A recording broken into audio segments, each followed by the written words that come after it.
안녕하십니까. 사회복지사 1급 시험 대비 사회복지행정론 실전 모의고사 제2회차 후반부 문제 풀이 시작합니다. 자, 후반부 문제 마찬가지 개념적인 부분을 잘 정리하는 데 집중해 주시면 좋겠습니다. 자, 39번에서부터 내용 들어갑니다. 39번에서 마지막 50번 문제까지 12문제가 되겠습니다. 자, 변혁적 리더십이 됩니다. 자, 39번 문제 별표.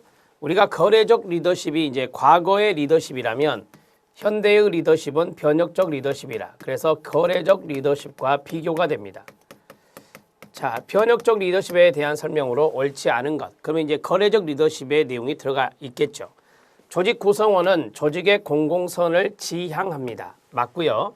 안정지향의 새로운 비전을 제시하고 조직 문화를 창출한다.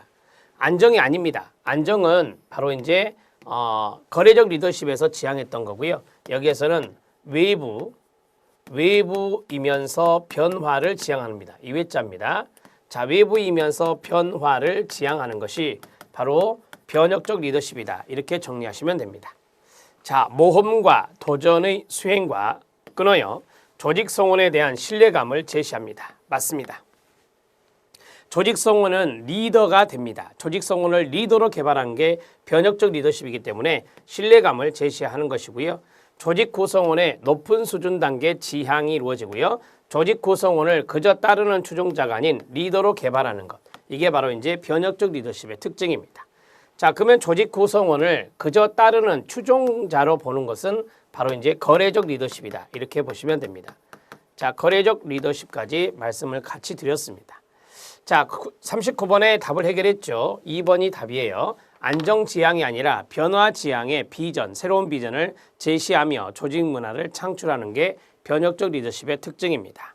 자, 이제 40번 문제 들어가도록 하겠습니다. 답은 2번이었습니다. 자, 40번 문제는 사회복지 조직의 조직화 방법에서 끊어주시고요. 클라이언트 개인의 문제와 욕구를 다루는데 이점이 있으나 그 문제가 다양하고 복잡하게 나타나는 경우 서비스 제공자의 기술로 감당할 수 없다는 단점이 있는 것은 뭐냐? 고객 기준 부분화, 기능 기준 부분화, 지리적 영역 기준 부분화, 서비스 기준 부분화, 서비스 접근 통로 기준 부분화가 있습니다. 자, 이것이 이제 어떻게 부분화, 여기서는 이제 조직화라는 말 썼는데요. 조직화하고 부분화하는 것입니다. 고객 기준, 이것은 이제 아시죠? 아동이냐, 아니면 노인이냐, 아니면 장애인이냐라고 하는 건데요. 자, 이렇게 나눈 부분화를 바로 고객 기준 부분화를 합니다. 이게 바로 장애인의 문제나 아동의 문제나 노인의 문제를 다루는데, 욕구나 문제를 다루는데 이점이 있는데, 만약에 다양한 문제가 있다. 아동에게, 노인에게, 장애인에게 다양한 문제가 있다. 그러면 이것은 조금 기술로 감당하기가 힘들어집니다. 왜냐하면 예를 들어서 자, 노인의 문제가 있는데 거기에 장애인의 문제가 있을 수도 있고 조손가정, 이 노인의 조손가정, 그럼 아동의 문제까지 결부가 되잖아요. 그래서 이럴 때는 힘들어진다라고 보시면 되겠습니다. 따라서 여기 있는 1번 고객기준 부분화의 문제점이 바로 여기에 해당된다. 이렇게 보시면 되겠고요. 자, 기능기준 부분화입니다. 기능기준 부분화는 자기가 가지고 있는 흥미, 거기에 이제 선호도, 흥미, 거기에 따라서 이제 나누는 거예요. 그러면 다른 흥미에 대해서는 관심이 없겠죠. 그래서 이럴 때는 업무 단위 간의 협력이나 협조 이렇게 어려워요. 그래서 업무 단위 간 협조 하나씩만 적죠. 업무 단위 간의 협조 이런 것들이 부족한 현상이 나타나는 것이 바로 기능기준 부분화가 된다. 자, 지리적 영역으로 나눌 수도 있습니다. 즉 클라이언트를 클라이언트가 있는 지리적 영역 부문으로 나눌 수 있는데 이것은 이제 어떤 곳은 업무가 좀 많아지게 되고 어떤 곳은 업무가 적어지게 되죠. 이것을 우리가 이제 무엇이라 하냐면 시험 용어에서는 이렇게 나올 수 있습니다. 업무량의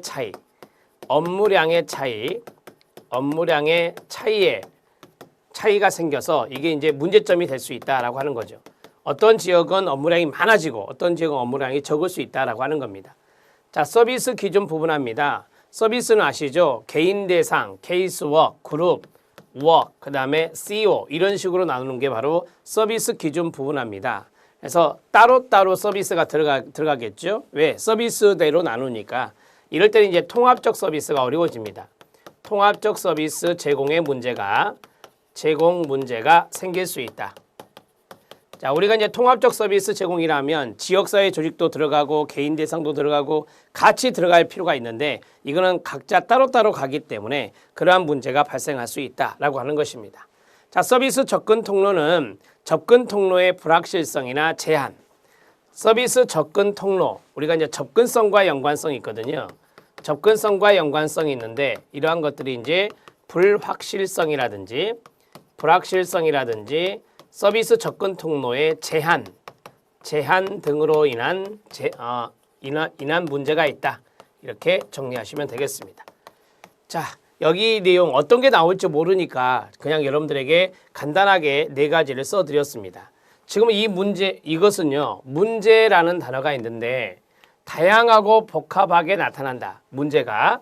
그랬을 때 단점이 되는 것이 바로 고객 기준 부분화다. 이렇게 정리하시면 됩니다. 40번 문제 알아두셔야 돼요. 부분화도 이미 공개된 문제나 그 전에 문제 보면 다 출제가 되었던 것입니다. 이거 외에도 시간 기준 부분화가 있고요. 그 다음에 수 기준 부분화 이런 것들이 있다. 이렇게 정리를 해 나가시면 되겠습니다. 자, 40번 해결했고요. 41번 문제 들어갑니다. 자, 41번 문제 사례 문제입니다. 별표 쳐주시고요. 허쉬와 블랜차드의 상황적 리더십 이론에 근거해 볼 때 다음 상황에 적절한 리더십 유형은 허쉬와 블랜차드가 상황적 리더십 이론에 해당된다는 것도 알아두셔야 돼요. 이 자체도 시험에 출제가 되니까. K사회복지사는 나눔사회복지관에 입사한 지 3개월이 지났습니다. K사회복지사는 이전의 경력으로 능력은 있지만 아직은 의지가 부족합니다. 힌트 나왔어요. 자, 이에 상급자인 슈퍼바이저는 K사회복지사의 참여를 유도하여 책임감을 느끼게 하고 이를 통해 의지를 성장시킬 수 있도록 했습니다. 자, 그러면 능력은 있으나 의지가 부족한 거죠.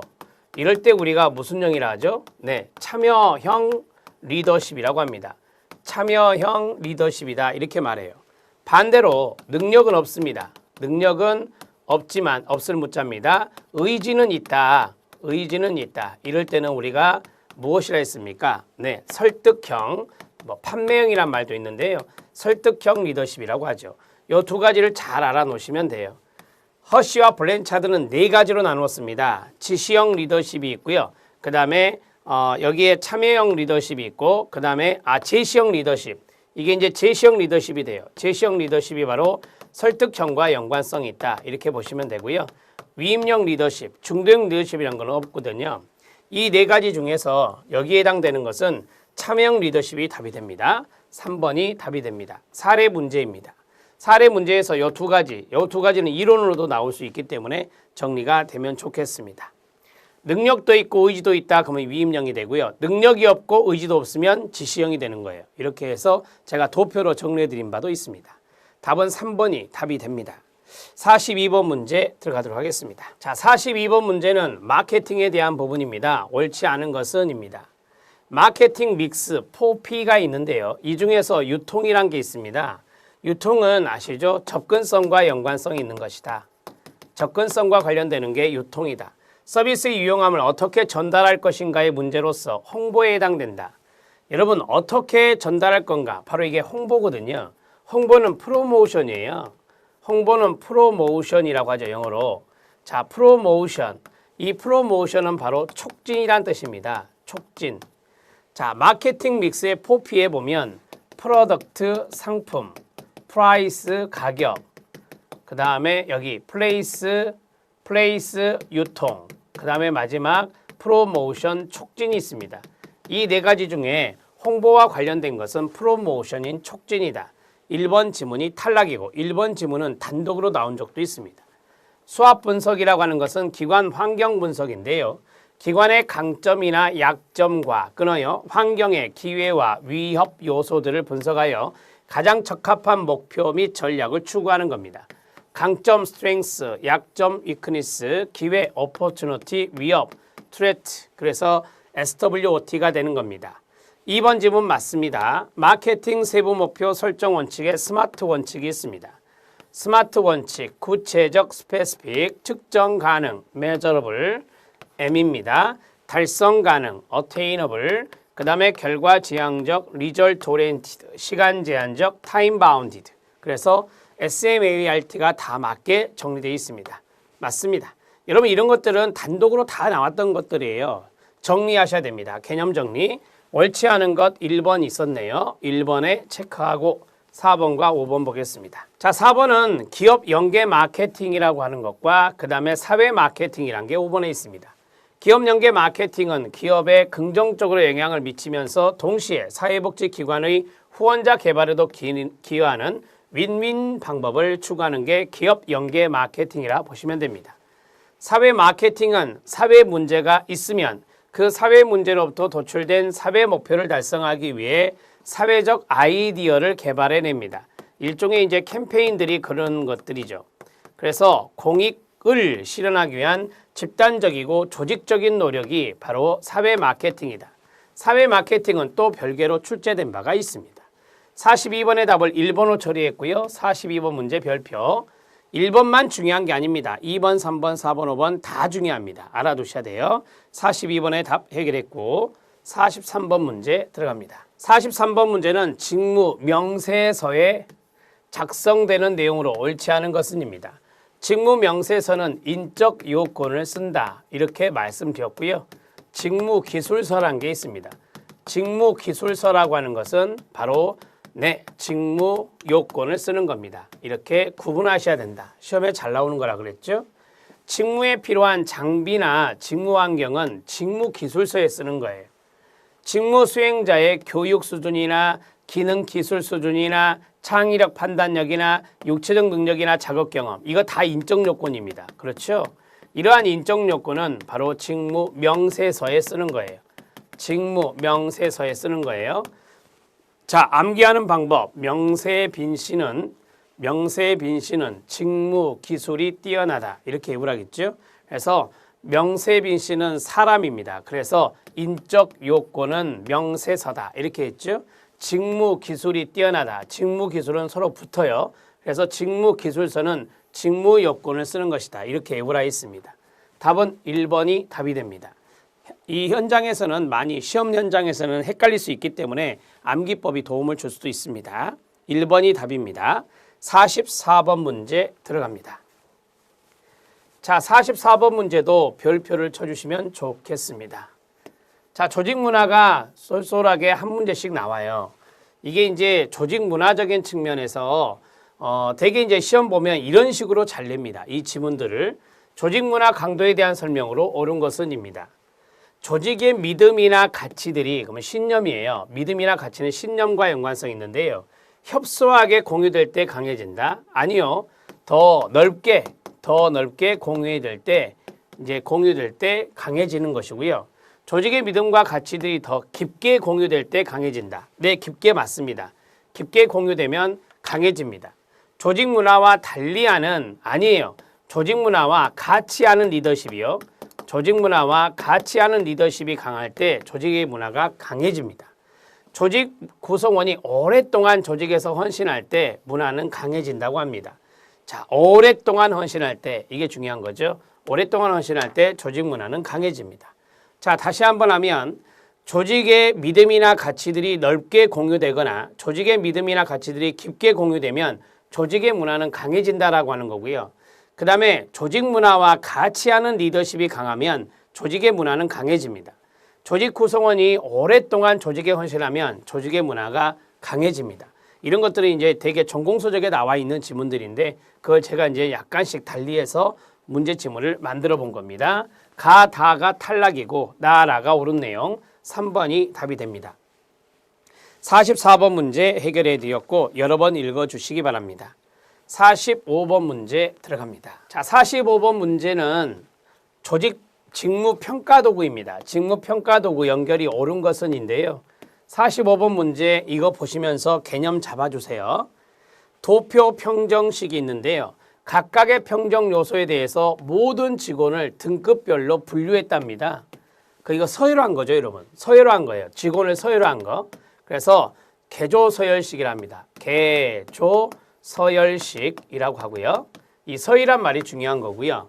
그 다음에 2번 중요 사건을 전문가를 이용한 델파이법을 통해 그 사건과 관련된 행동의 효과성에 대해 평가하고 타당성이 높은 도구이지만 평가하고 이런 식으로 우선 쓰겠습니다. 평가하고 타당성이 높은 정확한 기법이다 그 말이죠. 타당성이 높은 기법이지만 델파이법을 쓰기 때문에 시간과 노력이 많이 드는 단점이 있습니다. 이게 바로 행동교류 평정식이라고 하는 건데요. 이 행동교류 평정식은 별도로 시험에 출제된 바가 있습니다. 2번 지문 맞습니다. 3번 지문은 세로축에는 평가 요소를 나열하고 가로축에는 각각의 요소에 대해서 등급으로 평가한다 그랬어요. 그러면 가로축이 있고 세로축이 있다. 그럼 이거 도표 아닙니까? 그래서 이거는 도표 평정식의 내용이에요. 도표 평정식의 내용이 바로 3번 지문입니다. 개조서열식 아니죠. 그래서 1번과 3번이 바뀌어 있어요. 자, 4번입니다. 많은 사람들을 평가할 때 강제적으로 등급 비율을 정합니다. 등급별 비율을 정해서 상대평가하는 거. 이걸 우리가 강제 배분식이다 이렇게 말하죠. 대학의 학점이 이렇게 배분하잖아요. 네, 중요 사건 평가식 아닙니다. 자, 특별히 좋은 사건과 바람직하지 못한 사건을 기록한다. 자, 이게 사건이란 단어가 중요한 건데요. 사건이란 단어가 들어가면 중요 사건 평가식 이렇게 정리할 수 있겠습니다.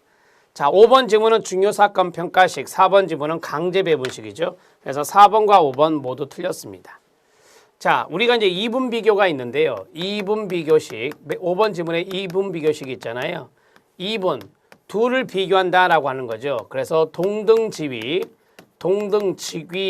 사람을 비교하는 것입니다. 이게 이제 2분 비교. 자, 이런 것들은 되게 이제 승진 케이스 때 많이 비교하는 방법이 2분 비교라고 정리를 해 놓으셔도 됩니다. 답은 2번이 답이 됩니다. 직무 평가 도구 또는 직무 수행 평가 도구인데요.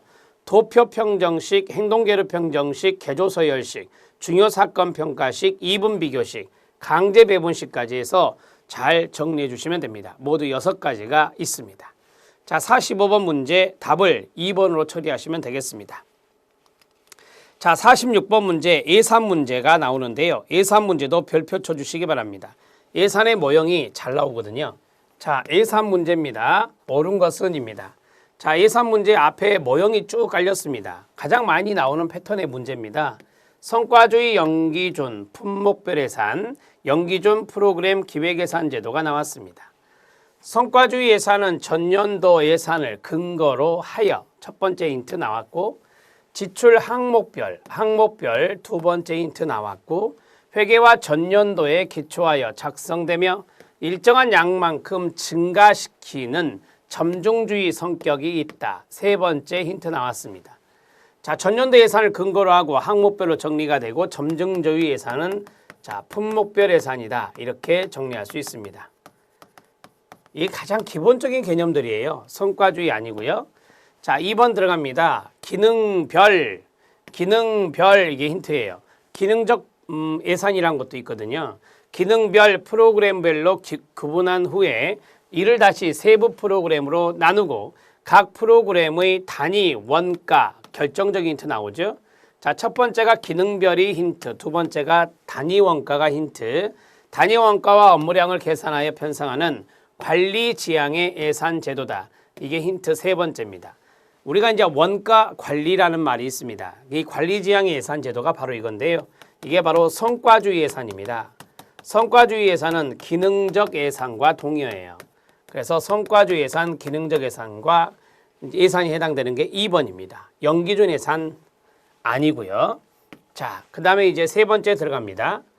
품목별 예산은 목표 달성을 위한 장기적 기본계획 결정적 힌트 1번.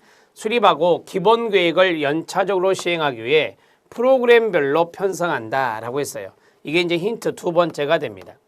프로그램별로 편성한다. 그래서 앞에 프로그램이란 말이 들어가요. 프로그램, 그 다음에 장기적 기본계획이라고 그랬죠. 그래서 기획이 들어가요. 그래서 프로그램 기획 예산이 됩니다. 프로그램 기획 예산을 그냥 네 글자로 기획 예산이다. 이렇게도 말해요. 이 기획은 장기적 기획이 됩니다. 품목별 예산 아닙니다. 자, 1번, 2번, 3번 다 틀렸습니다. 1번은 품목별, 2번은 성과주의 내지는 기능적, 3번은 프로그램 기획 내지는 기획 예산입니다. 자, 4번 지문 들어가도록 하겠습니다. 4번 지문은 연기준 예산입니다. 연기준 예산은 전년도 예산과는 무관하게 이게 힌트 1번입니다. 자, 전년도 예산은 신경 쓰지 않는다라고 하는 것이고요. 기존의 프로그램이나 새로운 프로그램의 우선순위에 따라 이게 이제 힌트 2번째가 됩니다. 우선순위에 따라 예산을 편성하는 형식. 이게 바로 연기준 예산입니다. 연기준 예산은 바로 0을 기준으로 해서 다시 전년도의 거 다시 보지 않고 전년도 예산 보지 않고 매년 새롭게 예산을 편성하는 게 연기준 예산이 되겠습니다. 자, 4번 질문 맞고요. 프로그램 기획 예산 제도는 목표 프로그램을 분명히 알 수 있고요. 단위 원가 힌트 나왔죠? 단위 원가를 계산하여 자금을 배분함으로써 합리성을 도모한다. 단위 원가 나오면 제가 앞에서 성과주 예산이다 이렇게 말했죠. 우리 시험에 성과주 예산이 좀 많이 나와요. 프로그램 기획 예산 아닙니다. 답은 4번으로 처리하시면 됩니다. 46번 문제는 이렇게 해결하시는 겁니다. 자, 이제 47번 문제 들어갑니다. 47번 문제도 최근에 많이 나오고 있는 문제 테마인데요. 그게 바로 TQM이라고 하는 총체적 품질 관리입니다. 47번 문제 별표 7대 원칙이 있는데 자, 옳지 않은 것은입니다. 고객 만족 우선주의입니다. 고객 만족 우선주의입니다. 그 다음에 두 번째 자, 총체적 품질 관리라고 돼 있죠. 퀄리티. 그래서 질적 향상을 도모하는 것이고요. 프로그램의 질의 향상을 도모하는 것이고요. 그 다음에 단기적이라기보다는 장기적인 측면을 강조하는 것입니다. 이러한 것들이 바로 TQM 전략이다. 간단하게 말씀드렸습니다. 고객은 최초의 그리고 가장 중요한 품질 판정자다라고 했습니다. 고객은 품질 판정자를 하시면 돼요. 품질은 생산의 초기부터서 제품의 구성 요소가 되어야 한다는 것입니다. 그만큼 품질이 중요하다라고 하는 거고요. 변동 가능성을 방지하는 것이 고품질을 확보하는 비결입니다. 변질되지 않도록 해야 된다라고 하는 것을 이야기하는 거고요. 품질은 시스템 외부에서 일하는 사람들로부터 나온다. 아니요. 우리가 이제 품질이라고 하는 것은 고객으로부터 나온 거예요. 품질은 고객으로부터서 나온 겁니다.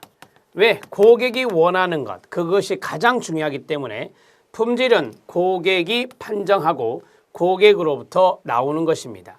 그리고 전체 조직의 사명감이 투철해야 질적 개선은 이루어질 수 있다고 합니다. 자, 그리고 이 총체적 품질 관리는 전체 구성원의 참여도 중요합니다. 품질을 향상시키기 위해서 전체 구성원의 참여도 강조하는 겁니다. 그래서 우리가 이것을 민주적 접근이다. 민주적 요소를 중시한다. 이런 식으로 이해할 수 있겠습니다. 자, 이거 외에도 지금 여러 가지 것들을 써드렸어요. 이것들을 다 알아놓으면 좋죠.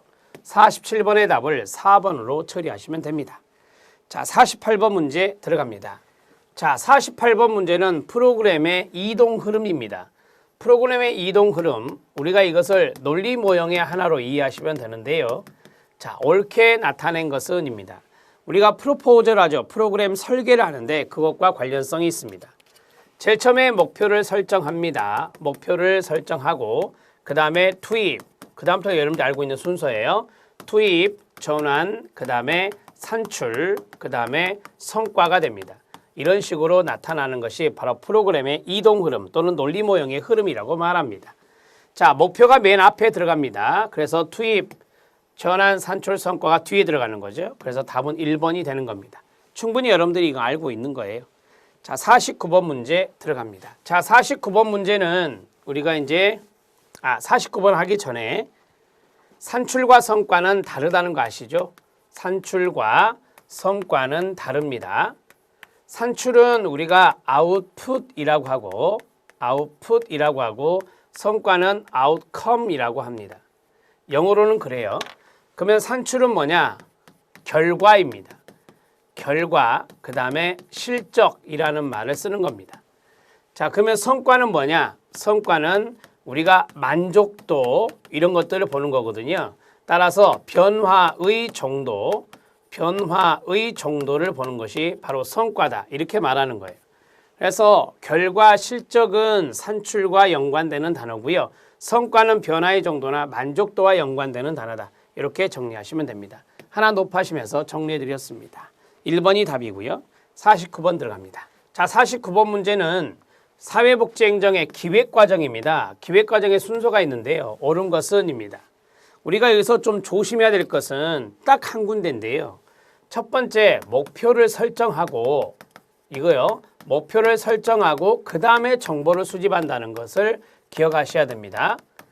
자, 우리는 정보 수집이 앞이고 목표 설정이 뒤다. 그렇게 생각을 많이 할 수 있는데요. 목표 설정을 먼저 하고 그 다음에 정보 수집을 한다. 기획과정은, 행정에서 기획과정은 그렇다. 이렇게 정리하시면 되겠습니다. 자, 여러분들이 합격을 위해서 공부를 하고 있습니다. 계획을 짭니다. 그러면 여러분들이 목표를 설정하고 그 목표를 달성할 수 있는 것들은 무엇이 있을까? 정보를 나중에 수집하는 이러한 것들을 생각해 주시면 되겠습니다. 자, 그러면 2번 지문을 볼게요. 자, 구체적인 목표를 설정한다가 1번이고요. 그 다음에 정보 수집이 그 다음에 나와 있죠. 정보 수집이 두 번째가 됩니다. 자, 여기까지가 이제 가장 중요한 거거든요. 이것을 많이 헷갈리면 틀릴 수 있으니까. 자, 정보를 수집했으면 대안이 나오겠죠.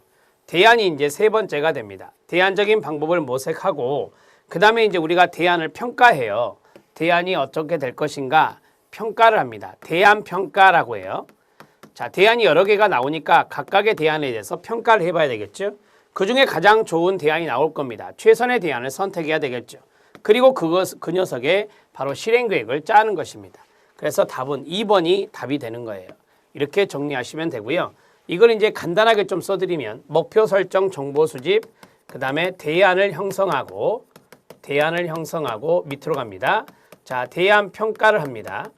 대안 평가를 한 다음에 최선 대안을 선택하죠. 최선 대안을 선택하고 자, 마지막은 계획을 수립하는 겁니다. 자, 이런 식으로 해서 행정에서 기획의 과정이 나온다. 이렇게 보시면 됩니다. 49번의 답은 2번이 답입니다. 자, 이제 마지막 50번 문제에 들어갑니다. 자, 50번 문제 별표. 사회복지법인 및 사회복지시설 재무회계 규칙 내용으로 옳지 않은 것은입니다. 한 문제 정도 출제될 수 있고요. 자, 1회계년도가 보통 이제 정부 회계년도 의하기 때문에 1월 1일에서 12월 31일을 말하고요. 1회계년도에 속하는 법인 시설의 세입 세출의 출납에 관한 사무는 다음 연도 2월 말일까지 완결합니다. 출납 완결은 2월 말까지. 간단하게 말씀드리면 이렇게 말씀드릴 수 있다 그 말이죠. 자, 법인의 대표이사는 매 회계년도 1개월 전까지요. 그 법인과 해당 법인이 설치 운영하는 시설의 예산 편성 지침을 정하는 겁니다. 자, 회계년도 개시 전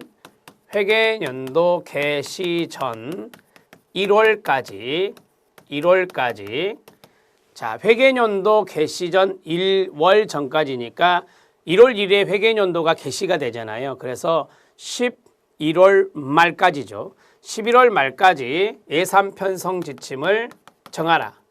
11월 말까지 예산 편성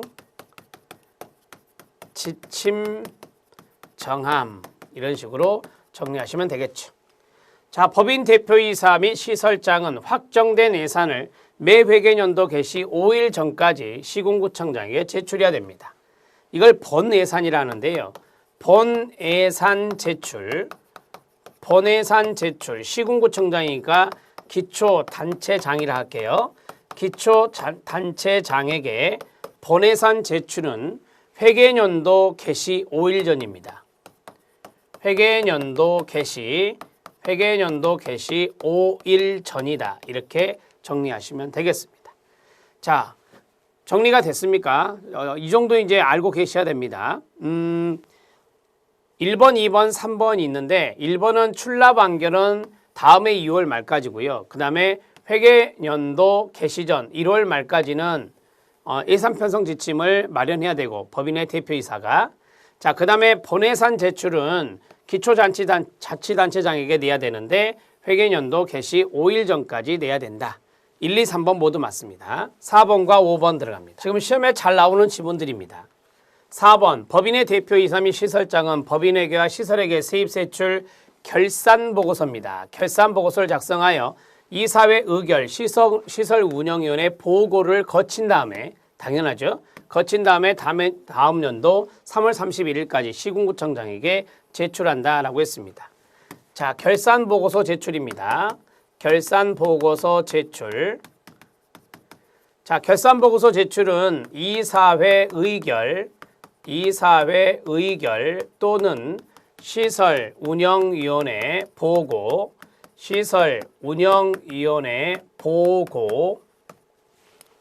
운영위원회 보고 거친 후 시군구청장에게 3월 31일까지 3월 말이 할게요. 3월 말까지 제출. 이렇게 정리하시면 됩니다. 간단하게 적어드렸어요. 5번 들어갑니다. 5번이 잘못됐겠네요. 시군구청장은 제출받은 후원금의 수입 사용 결과 보고서를 제출받은 날로부터 20일 이내에 인터넷 등을 통하여 6개월 동안 공개해야 된다. 아닙니다. 3개월 공개입니다. 3개월 동안 공개한다. 이렇게 알아놓으시면 돼요. 간단하게 말씀드리죠. 후원금 수입 사용 결과 보고 3개월 공개입니다. 이렇게 정리하시면 돼요. 후원금 수입 사용 결과 보고 3개월간 인터넷 공개. 20일 이내에 이거 놔두셔도 되고요. 인터넷 공개가 3개월까지만 정리가 되면 됩니다. 자, 됐습니다. 5번 지문에 문제가 있었다. 5번이 답이 되겠습니다. 자, 정리가 됐습니다. 50번 문제 답은 5번이 답이고요. 지금까지 제 2회차의 행정론의 마지막 문제까지 풀었습니다. 다음 시간에는 법제론을 풀겠습니다. 법제론의 문제를 풀고 기다려주시면 되겠고요. 사회복지행정론은 여러분들이 좀 볼 때 정책보다는 많이 수월하다는 것을 느끼실 겁니다. 정책론보다는 행정론이 더 높은 점수를 받을 수 있는 영역이기 때문에 철저하게 잘 대비해 주시기 바랍니다. 수고하셨습니다.